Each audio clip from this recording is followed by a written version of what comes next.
in 1956, and I worked till,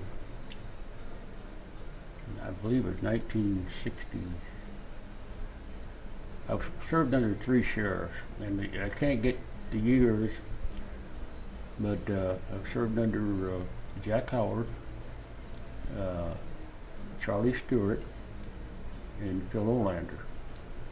Under Phil Olander, I resigned to go into the construction business. So big man here in Sierra Vista, Bud Mosen, Jimmy Sugar, and we had one county car at that time here, but then after a while, there was a 1953 Ford. It kind of gave up, so we had to buy our own cars. And Bud Mosen had to buy one, and Jimmy Sugar, myself. So we all had our personal car. The county installed a radio. We had to put on the red lights and etc. Of course, we got a big $100 for the use of our car per month. Gas sold at that time was about 25 cents a gallon, but that didn't go very far. And my salary was $500 a month. I opened Fort Huachuca as an MP, and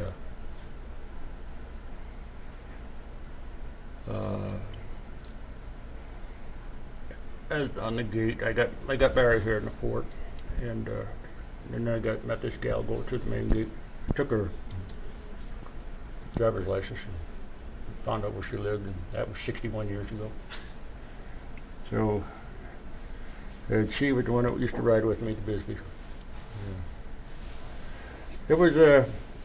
It was exciting, but I loved it because I was a military policeman, and I knew a little bit about the law, but not civilian law.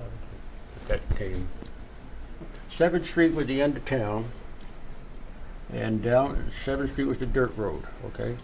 About 2/3 of the way down, Apache Airlines flew out of there. They had an airstrip out there. It was a 2-seater, and they would fly people to Tucson or Phoenix. And right on the corner, on the south corner of 7th, was a little restaurant called Sue and Herb's. So we used to eat in there quite a bit. Of course, as I said, I was assistant fire chief too, and a deputy. And we had the Meal a Minute burned down. We fought that fire. The Rancho Shopping Center. We fought that fire, and after we got it out, we sat there and drank beer till 7 o'clock in the morning. Today, the modern technology has improved, and the deputies got something to work with compared to what we had. In them days, we had to serve people summons, writ of attachments, writ of garnishments, whatever. All the paperwork came out of Bisbee, and we had to do the research, find the people, and if it's an attachment, like Mr. Shulger was a great one for not paying his bills. So people would go there and they'd get a writ of attachment. So I'd have to go confiscate his grenade loader, take it to the sheriff's office, and then a couple of days he'd come by and pay for it. And that's Charlie Stewart when he came out with the uniforms. And let's see, that's Bill Stone, and that's me right there, Teddy Arnold. And then basically we had 1, 2, 3, 4. That's the whole county right there. That's 1, 2, 3, 4, 5, 6, 7, 8, 9. 25 deputies for the whole county at that time. Ray Coffey, of course, was in Benson. Uh, Chucky's is in Don Louis. Jimmy Wilson was in Naco. Vice Shields was our matron. Yeah, I don't know. There's quite a few other deputies, but I didn't. And of course, these patches here I got from Sheriff Pentek. Here we're attending an FBI course in Bisbee, and there's Sheriff Judd right there as a deputy.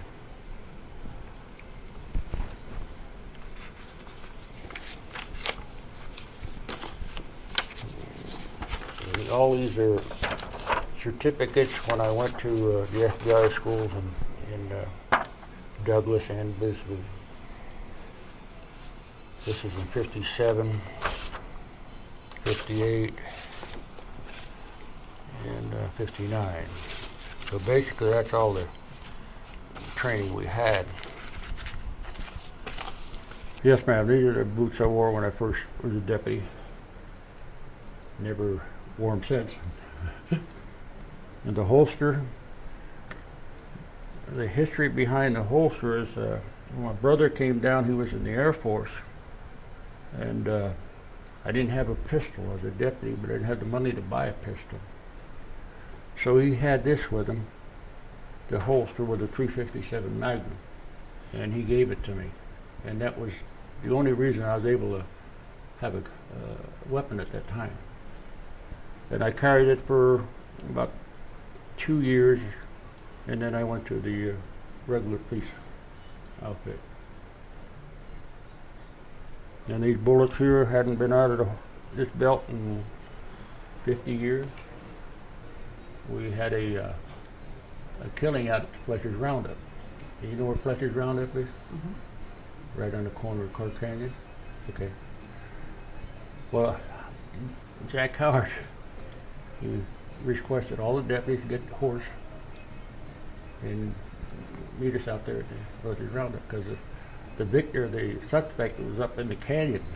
And so I lived on Whitten Street, and I borrowed Slim Bale, his trailer, horse trailer, and then I went down here to Joe Bronstein and borrowed a horse. I loaded, Big Red was his name. I loaded him, took him out there in one of the ranches just before Clark Canyon. Meantime, everybody else is meeting up at their Fletcher's Roundup. And I opened the door, the horse took off. So by the time I got the horse, they had caught the guy. And that was, I don't know how I ever got the horse back, but I got him back.